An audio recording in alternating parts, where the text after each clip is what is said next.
Check it out, guys. Just woke up to this. Sold these two on eBay. So far we got three. I sold this one last night, the Phillips heads. Sold that last night, and then woke up to this Sawyer insect repellent.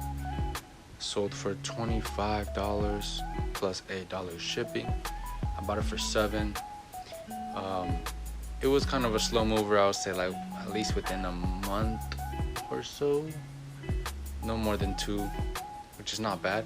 And then this Google Nest sold for $34.99 plus $4 shipping. I got that one for $7. I found a bunch of these over there at the liquidation stores. I'm so lucky, guys.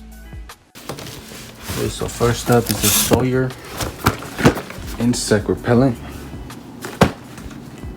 There you go. It's already in a box, but I'm gonna put it in a flat rate envelope. You'll see right now. And then it's the Google Nest right here. Google Nest. And then we got some toothbrush heads. Dang. But yeah, someone may come by to buy those. He said around like 4:30.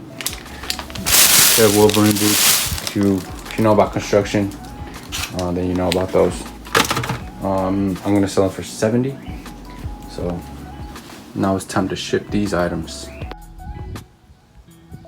I just sold the Wolverine boots, size 9.5 for $60 right now on OfferUp, and I bought it for $7. That is a great margin. Great margin.